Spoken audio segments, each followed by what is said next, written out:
Well, folks, here we again for the weekly forecast. During this last week, we dealt with two major upper air lows moving through the region. The first system ejected out into the central plains as we moved into the Tuesday, Wednesday time period, bringing general 1 to 3 inch totals across a good portion of southern and eastern Nebraska. Lighter amounts as we moved toward northern Nebraska.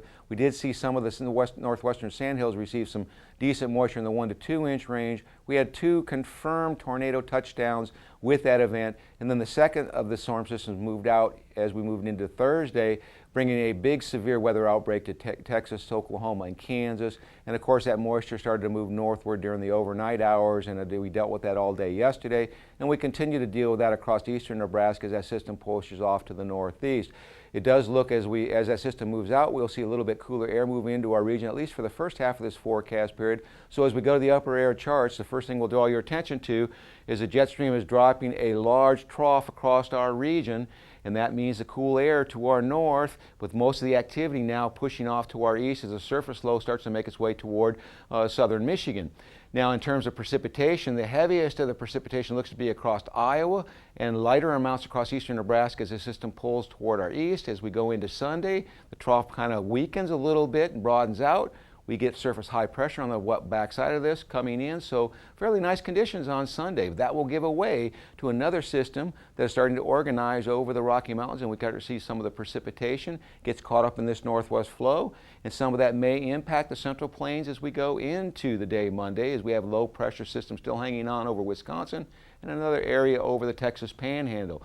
That combination will allow a little bit of moisture to move up and interact with that northwest flow, so that wherever that sets up will be where the precipitation sets up. As we get into Tuesday, this trough deepens, puts the cold air well in place over the eastern Corn Belt, high pressure over the Rocky Mountains. It looks like we should be fairly precipitation free for most of the day as the system carries off to our south. If it goes a little bit farther north, then we will carry some of that precipitation in southeast Nebraska through the day on Tuesday. By Wednesday, the trough makes its way all the way to the Gulf Coast region, high pressure firmly in place over the southern plains, low pressure to our north. That system may actually impact us with a few sprinkles, not showing up on the map because we're looking at a 1/4 inch, the heaviest precipitation to the east. Now, as we get into the day Thursday, high pressure starts to finally build back into our region, bringing warmer air into the area.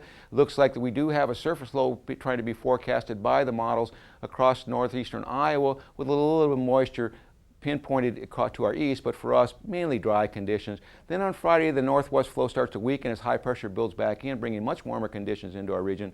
Surface low starts to develop in Texas. That will allow some available moisture to be lifted up toward the north, although we're not showing precipitation across Nebraska. Since this is where the jet stream is associated, we could actually see some of this fill in with that moisture being evected northward, and then eventually we'll start to see the low pressures to our west kick out of our region.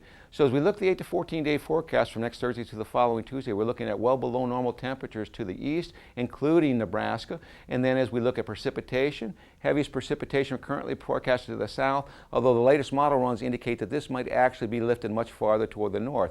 Good news is on the 30-day forecast for precipitation, the western half of the state looks to be above normal, and in the 3-month forecast, the entire High Plains region from Texas to North Dakota looks to be above normal in terms of precipitation.